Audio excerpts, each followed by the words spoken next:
My dear students, मैं शिवम अग्रवाल आपका स्वागत करता हूं आपके अपने YouTube channel chemistry Guruji classes पर। So we are continuing our lecture series of solid state. This is our 6th lecture of solid state. Last lecture में हमने पढ़ा था कि हम टेट्राहेड्रल वॉइड और ऑक्टाहेड्रल वॉइड को लोकेट कैसे करते हैं। अब नेक्स्ट टॉपिक इस चैप्टर का रहेगा हमारा पैकिंग एफिशिएंसी। तो देखिए, पैकिंग एफिशिएंसी क्या है।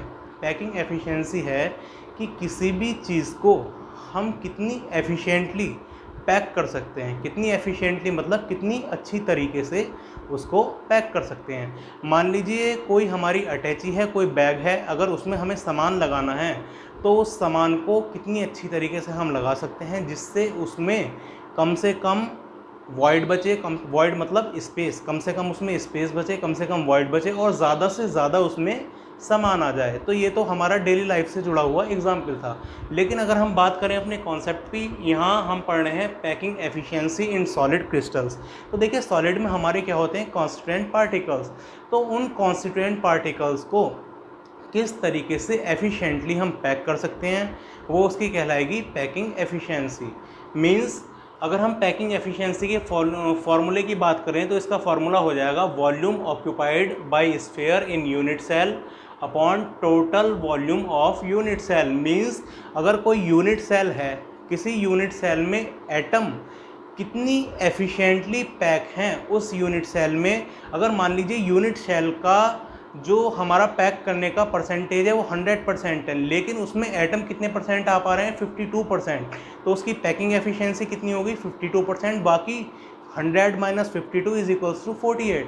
तो 48% उसमें एम्प्टी स्पेस हो गया, उसमें वॉइड हो गया। तो इसका हम निकाल कैसे सकते हैं किसी भी यूनिट सेल की पैकिंग एफिशिएंसी। उसमें जो स्फीयर कंट्रीब्यूट कर रहे हैं, एटम कंट्रीब्यूट कर रहे हैं, उनका अपना वॉल्यूम, और उसको डिवाइड करेंगे पूरे यूनिट सेल के वॉल्यूम से। अगर उसको डिवाइड कर देंगे तो पैकिंग एफिशिएंसी आ जाएगी। और उस पैकिंग एफिशिएंसी को अगर हम 100 से मल्टीप्लाई कर देंगे तो हमारी पैकिंग एफिशिएंसी परसेंटेज में आ जाएगी। तो देखिए, पैकिंग एफिशिएंसी हम किन किन चीज़ों में निकालेंगे, किन किन यूनिट सेल में निकालेंगे। सबसे पहले पैकिंग एफिशिएंसी निकालेंगे हम सिंपल क्यूबिक यूनिट सेल में, उसके बाद निकालेंगे हम बॉडी सेंटर्ड यूनिट सेल में, उसके बाद निकालेंगे हम फेस सेंटर्ड यूनिट सेल में। तो सबसे पहले हम बात करते हैं packing efficiency in simple cubic unit cell. तो देखिए, सिंपल क्यूबिक यूनिट सेल क्या होता है, मैंने आपको पहले भी दिखाया। ये हमारा बिल्कुल जो सिंपल यूनिट सेल होता है, कोई मॉडिफिकेशन नहीं, इसको हम बोलते हैं सिंपल क्यूबिक यूनिट सेल। तो देखिए, सिंपल क्यूबिक यूनिट सेल की हमें पैकिंग एफिशिएंसी निकालनी है। तो देखिए, ये तो जो मॉडल है, ये जो मैं आपको दिखा रहा हूँ, ये सिर्फ समझने के लिए मॉडल है, जिससे हमको समझ में आ जाए। इसमें एजेस अलग दिखती हैं, टर्म्स अलग दिखते हैं, लेकिन जो रियल लाइफ में मॉडल होता है वो इस तरीके से नहीं होता है। रियल जो मॉडल होता है, रियल मॉडल होता है बिल्कुल इस तरीके से, स्फीयर्स आपस में चिपके हुए होते हैं। आई बात समझ। तो इसको हम कंसिडर करेंगे अपने माइंड में। इसको 3D, इसकी 3D स्ट्रक्चर्स को बिल्कुल आप बैठा लीजिए। ये इसकी 3D स्ट्रक्चर है, इसको ही आपको कंसिडर करके सब कुछ निकालना है। वो वाला जो मॉडल था वो आपका समझने के लिए था। अब देखिए, एक चीज़ है, इसके जो एज हैं, एज मतलब एज मैंने आपको बताई। एज क्या होता है, जो ये वाला एटम है इसका सेंटर और ये वाला एटम है इसके सेंटर, इन दोनों के सेंटर के बीच की जो डिस्टेंस है उसको क्या बोलते हैं, हम एज बोलते हैं। क्या बोलते हैं उसको, एज बोलते हैं। तो इसकी जो एज आएगी, एज कितनी आएगी भाई, देखिए ये दोनों स्फीयर हैं, इन दोनों स्फीयर के सेंटर के बीच की डिस्टेंस हमारी क्या हो जाएगी, एज लेंथ हो जाएगी। और एज लेंथ को किससे डिनोट करते हैं, हम ए से डिनोट करते हैं। किससे डिनोट करते हैं, ए से। तो सिंपल क्यूबिक में ए की वैल्यू क्या हो जाएगी, देखिए, एक हमारा स्फीयर ये है, एक हमारा स्फीयर ये है।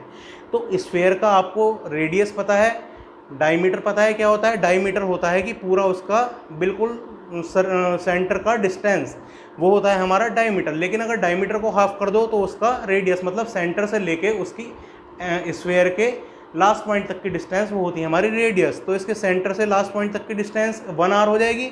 ऐसी इसके लास्ट पॉइंट से इस वाले स्फीयर के सेंटर की डिस्टेंस भी r हो जाएगी। और यहाँ के सेंटर से यहाँ के सेंटर तक की डिस्टेंस हमारी क्या हो जाएगी, r + r 2r। और यहाँ के सेंटर से यहाँ के सेंटर की डिस्टेंस को a भी तो बोल सकते हैं। तो a जो है हमारा यहाँ से लेके यहाँ तक का डिस्टेंस, a कितना आ गया हमारा, r + r = 2r। तो सिंपल क्यूबिक में a की वैल्यू क्या आ जाती है हमारी, a की वैल्यू आ जाती है हमारी 2r। अच्छा, जो हमारा यूनिट सेल है, ये जो हमारा यूनिट सेल है ये क्यूबिक स्ट्रक्चर है नहीं है, तो इसको क्यूब बोल सकते हैं, क्यूबिक स्ट्रक्चर है तो। और मुझे बताइए कि क्यूब की वॉल्यूम क्या होती है, आपने मैथमेटिक्स में पढ़ा होगा, क्यूब की वॉल्यूम होती है हमारी ए क्यूब। क्या होती है? ए क्यूब। और अभी हमने पढ़ा था कि जो z होता है सिंपल क्यूबिक के लिए, z मतलब number of atom in a unit cell, या यूं कहें कि contribution of atom in a unit cell. तो कितने एटम कंट्रीब्यूट करते हैं सिंपल क्यूबिक में? केवल 1 एटम कंट्रीब्यूट करता है। तो सिंपल क्यूबिक में z की वैल्यू क्या होती है? 1 होती है।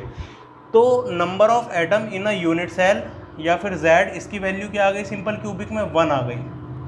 अब देखिए वॉल्यूम ऑफ स्फीयर। अब ये जो मैंने स्फीयर कंसीडर किए हैं ये बॉल हैं, इनको हम स्फीयर भी बोल सकते हैं। ये एटम है, एटम स्फीयर बॉल एक ही बात है, ठीक है। कॉन्स्टिट्यूएंट पार्टिकल जो हैं एटम्स हैं, तो ये स्फेरिकल शेप के हमने कंसीडर किए हैं। और स्फीयर का वॉल्यूम क्या होता है? स्फीयर का वॉल्यूम होता है, हमने मैथ में पढ़ रखा है, 4/3 पाई आर क्यूब। ये हमारे स्फीयर का वॉल्यूम होता है। अब देखो सारा डाटा हमारे पास है, अब हमें क्या लगाना है? सिर्फ पैकिंग एफिशिएंसी का फार्मूला लगाना है। पैकिंग एफिशिएंसी का फार्मूला क्या है? Volume occupied by sphere in unit cell. मतलब स्फीयर्स में, स्फीयर जो है यूनिट सेल में कितनी वॉल्यूम ऑक्यूपाई कर रहे हैं। पहली बात तो ये कितने स्फीयर हैं इसमें, जब एक एटम है तो एक ही स्फीयर है, तो 1 इंटू, और स्फीयर का volume 4/3 pi r cube into 100 लगा देंगे यहाँ पे, upon total volume of unit cell. Unit cell का वॉल्यूम क्या हो जाएगा? यूनिट सेल क्या है? क्यूबिक स्ट्रक्चर है, तो क्यूब का वॉल्यूम मतलब ए क्यूब। इतनी बात समझ में आई। उसके बाद जो ए है हमारा, ए को हमने इस तरीके से नहीं रहने देना है, मतलब कभी भी फॉर्मूले में ए को ऐसे नहीं रहने देना है। ए को हमेशा किसकी टर्म में चेंज करना है? आर की टर्म में। और आर की टर्म में हमने पहले ही चेंज कर रखा है। ए क्या था हमारा? 2r, तो ए की जगह मैं क्या रख सकता हूँ यहाँ पे? 2r रख सकता हूँ। तो क्या हो जाएगा हमारा? 4/3 पाई आर क्यूब ऐसे ही लिख लो, इंटू 100 ऐसे ही लिख लो। ए की जगह क्या लिख दो? 2r, और इसका होल का क्यूब। और जब इसको क्यूब करेंगे 2 का क्यूब हो जाएगा हमारा 8, और r का हमारा हो जाएगा क्यूब। जब इसको उल्टा करेंगे तो 3a हमारा नीचे आ जाएगा। उसके बाद हमारा r क्यूब से r क्यूब कट जाएगा। उसके बाद हमारा 4 से, देखिए r क्यूब से हमारा r क्यूब कट जाएगा, 4 से 8 2 टाइम्स कट जाएगा। तो क्या आ जाएगा हमारा? पाई, तो ये हो गया upon 3 into 2 6 into 100, pi by 6 into 100। और अगर हम यहाँ पे पाई की वैल्यू रखेंगे 3.14 और इसको सॉल्व करेंगे तो हमारा क्या आ जाएगा? 52.4%। तो हमारा देखिए पैकिंग एफिशिएंसी सिंपल क्यूबिक के लिए कितनी आ गई हमारी? 52.4%। अच्छा, जो मैं आपको ये 3D में समझाने की कोशिश कर रहा था कि जो A है हमारा, A कितना है? 2r है। देखिए मैंने यहाँ पे 2D में भी ड्रॉ कर रखा है। एक स्फीयर ये हो गया हमारा, ये वाला, इसमें देखिए पीछे वाले कंसीडर कर रखे हैं, मतलब एक स्फीयर ये पीछे वाला, ये वाला स्फीयर, एक स्फीयर ये पीछे वाला। तो देखिए दोनों स्फीयर, इसका सेंटर पॉइंट ये, इसका सेंटर पॉइंट ये, यहाँ से लेके यहाँ तक की डिस्टेंस कितनी हो जाएगी? A, मतलब एज लेंथ कितनी हो जाएगी? A। और इस वाले स्फीयर का यहाँ से लेके यहाँ तक डिस्टेंस r, इस वाले स्फीयर का यहाँ से लेके यहाँ तक डिस्टेंस r। तो a कितना हो जाएगा मेरा? a कितना हो जाएगा? r plus r is equals to 2r। अब तो आ गई होगी ये बात समझ में। उसके बाद बात करते हैं हम BCC, मतलब body centred cubic. Body centred cubic क्या होता है? मैंने आपको बताया था, बॉडी सेंटर्ड क्यूबिक होता है कि जो सिंपल क्यूबिक है मेरा, सिंपल क्यूबिक में मैं थोड़ी सी मॉडिफिकेशन कर दूं। और मॉडिफिकेशन क्या करूं? कि इसके बॉडी के सेंटर में एक एटम और डाल दूं। मतलब ये मेरा एक एटम है, एक एटम अगर मैं यहाँ पे बिल्कुल बॉडी के सेंटर में रख दूं तो इसको क्या बोलेंगे? Body centred cubic. अब हमें क्या निकालनी है? बॉडी सेंटर्ड क्यूबिक की पैकिंग एफिशिएंसी निकालनी है। तो इसकी पैकिंग एफिशिएंसी कैसे निकालेंगे? तो देखिए मान लीजिए मेरा ये है हमारा बॉडी सेंटर्ड क्यूबिक। ये देखिए इस तरीके से डिज़ाइन कर रखा है। ये हमारा इस तरीके से यूनिट सेल हो गया, ADEC, ADE और ADEH, ADE और H। उसके बाद ये है हमारा CFGB, CFG और B। इस तरीके से ये हमारा यूनिट सेल है। और ये जो बीच सेंटर में हमारा बना हुआ है, बीच सेंटर में ये हमारा एटम यहाँ पे इस तरीके से लगा हुआ है। अब देखिए ये तो हमारा समझने के लिए था, लेकिन जो मेन स्ट्रक्चर होती है बॉडी सेंटर्ड की वो इस तरीके से होती है। किस तरीके से होती है? इस तरीके से। देखिए 4 एटम ऊपर, 4 एटम नीचे, और ये बीच में बॉडी के सेंटर में बिल्कुल एक एटम फंसा हुआ है इस तरीके से। तो इसका अगर हम निकालेंगे तो इसका किस तरीके से निकालेंगे? तो देखिए सबसे पहले हमें निकालना है, इसको ही कंसिडर कीजिए समझने के लिए। तो इसको हम पहले निकालेंगे बी। ये देखिए हमारी ये जो साइड है, ये जो हमारी लेंथ है, इसको क्या बोलेंगे? Edge length. ऐसी ये भी हमारी एज लेंथ हो जाएगी। जितनी भी एजेस हैं उनको क्या बोलेंगे? Edge length. और उसको किससे डिनोट करेंगे? ए से डिनोट करेंगे। लेकिन यहाँ पे देखिए अगर मैं इस तरीके से, अगर मैं यहाँ पे इस तरीके से एक यहाँ पे डायगोनल बनाता हूँ, देखिए इस तरीके से, अगर मैं इस एटम से इस एटम तक डायगोनल बनाता हूँ तो इस डायगोनल की लेंथ यहाँ से लेके यहाँ तक क्या रहेगी? अगर मैं मानता हूँ यहाँ से लेके यहाँ तक बी हो जाएगी। तो एक ट्रायंगल बनना है, 1 2 3 इस तरीके से एक ट्रायंगल बनना है। और ये जो ब्लैक वाला पेन से मैंने जो डायगोनल आपको दिखा रखा है, ये एक हाइपोटेनियस हो जाएगी नहीं? पाइथागोरस इसमें लगा सकते हैं ना भैया, 90 डिग्री का एंगल ये बनना है, ये बीच में 90 डिग्री का एंगल बनना है, ये परपेंडिकुलर, ये बेस, और ये हो गई हाइपोटेनियस।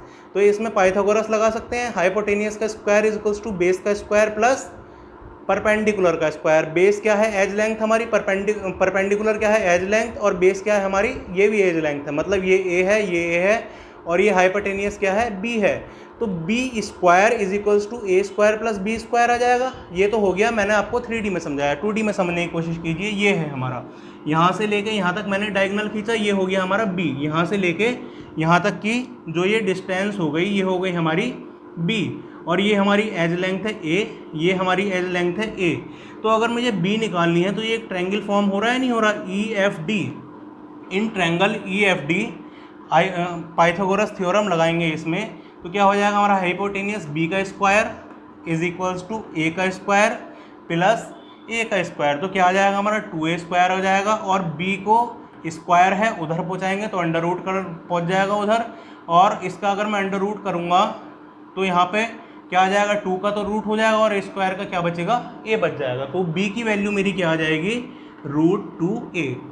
अगर अब देखिए b की वैल्यू तो मेरी क्या आ गई? √2a आ गई। लेकिन हमें थोड़ा सा और काम करना है आगे। अब देखेंगे हम इन ट्रायंगल AFD। अब देखिए AFD ट्रायंगल कैसे बना? AFD ट्रायंगल ऐसे बना, अगर मान लीजिए ये है मेरा, क्या है? ये मेरा एटम है। इस तरीके से ये मेरा एटम है, ये मेरा बॉडी सेंटर्ड एटम है। और अगर देखिए हमने ये निकाल लिया था, बात आई समझ में? ये हमने डायगोनल ये वाला निकाल लिया था। इसकी वैल्यू क्या आई हमारी? √2a हमारी वैल्यू आ गई ये वाले ब्लैक वाले डायगोनल की। उसके बाद में अगर मेरा यहाँ पे एटम है और मैं इस तरीके से इसको कनेक्ट कर दूँ, यहाँ से लेके इस वाले एटम से लेके, येलो एटम से लेके इस वाले ग्रे एटम तक इस लाइन को अगर मैं कनेक्ट कर देता हूँ यहाँ पर, तो देखो ये एक ट्रायंगल बन जाएगा 1 2 और ये 3। आई बात समझ में? यहाँ से लेके यहाँ पर तक 1 2 और ये जो हमारा डायगोनल था पहले 3, इस तरीके से ये बन गया। इस बार ये परपेंडिकुलर और ये वाला हो गया हमारा बेस, और ये फिर से हो गई हमारी हाइपोटेनियस। इसमें हम पाइथागोरस लगा सकते हैं। ये हमने 3D में समझा था, अब 2D में समझने की कोशिश करेंगे। यहाँ से लेके यहाँ तक हमारा क्या डिस्टेंस हो गई? C। यहाँ से लेके यहाँ तक हमारी डिस्टेंस क्या है? B। और यहाँ से लेके यहाँ तक हमारी डिस्टेंस क्या है? A। तो इसमें हम क्या लगाएंगे? पाइथागोरस लगाएंगे।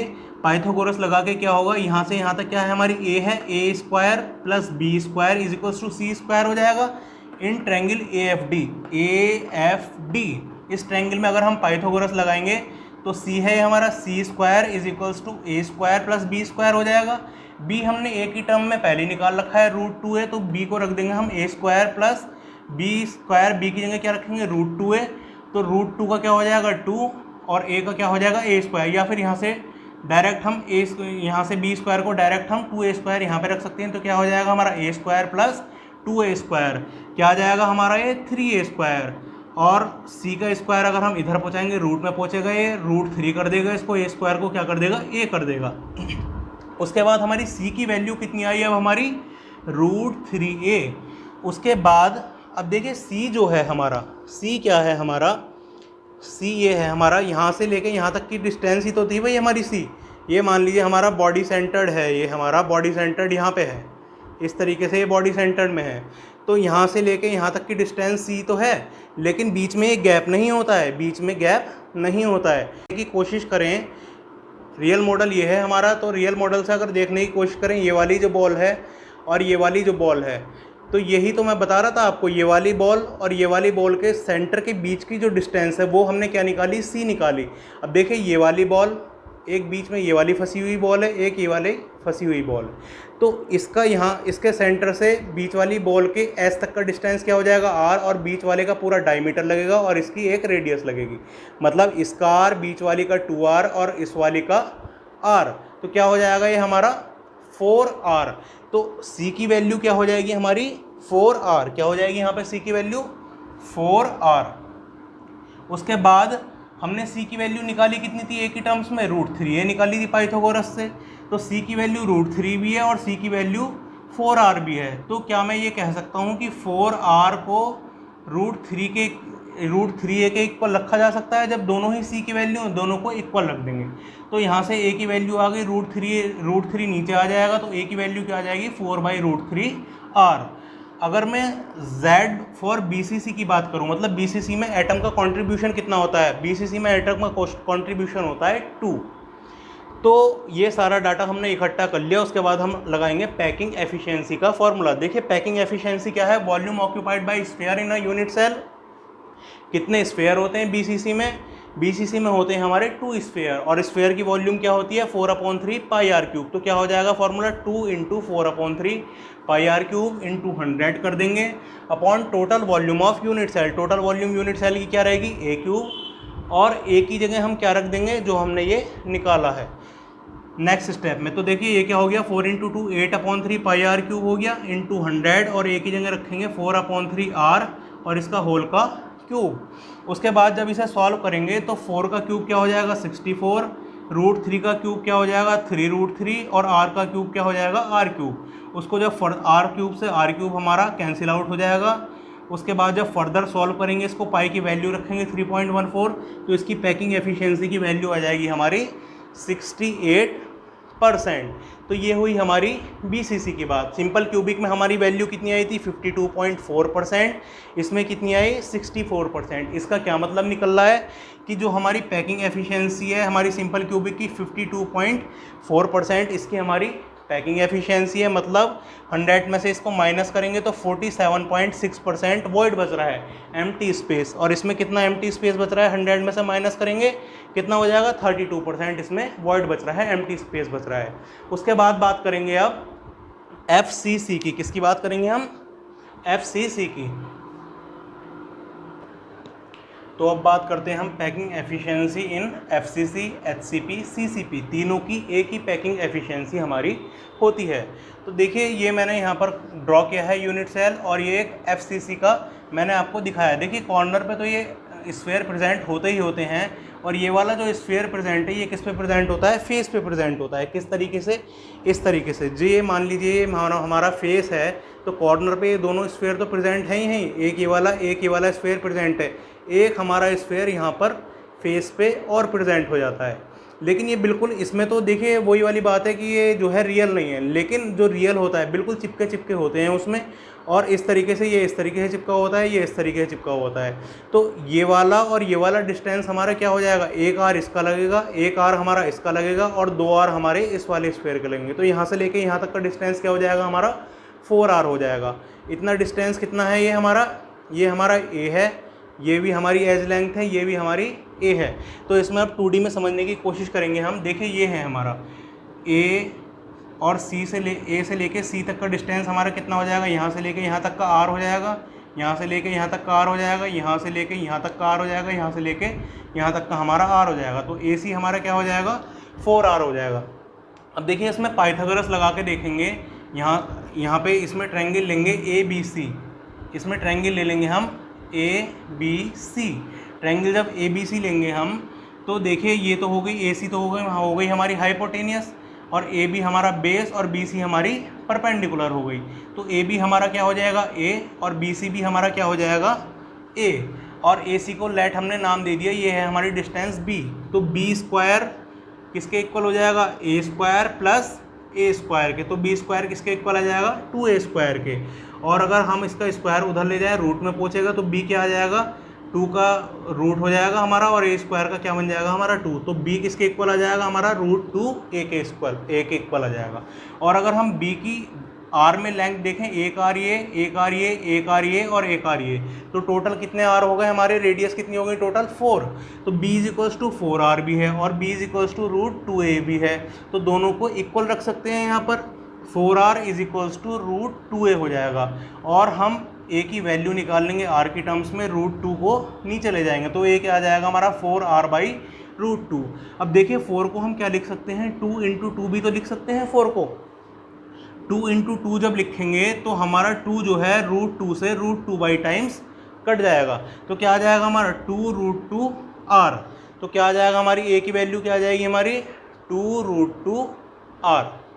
उसके बाद देखिए FCC है, FCC के लिए Z की वैल्यू क्या बताई थी मैंने 4, कि FCC में हमारे कितने एटम कंट्रीब्यूट करते हैं, 4 एटम कंट्रीब्यूट करते हैं। ये सब डाटा हमने इकट्ठा करके रख लिया यहाँ पर। अब फॉर्मूला लगाएंगे हम पैकिंग एफिशिएंसी का, तो पैकिंग एफिशिएंसी क्या हो जाएगी, volume occupied by sphere in a unit cell, कि कितना वॉल्यूम हमारा यूनिट सेल में स्फीयर ऑक्यूपाइड कर रहे हैं। स्फीयर कितने हैं 4, और स्फीयर का फॉर्मूला क्या होता है 4/3 πr3, तो क्या हो जाएगा 4 × 4/3 πr3 into 100 upon volume of unit cell क्या हो जाएगी हमारी a3।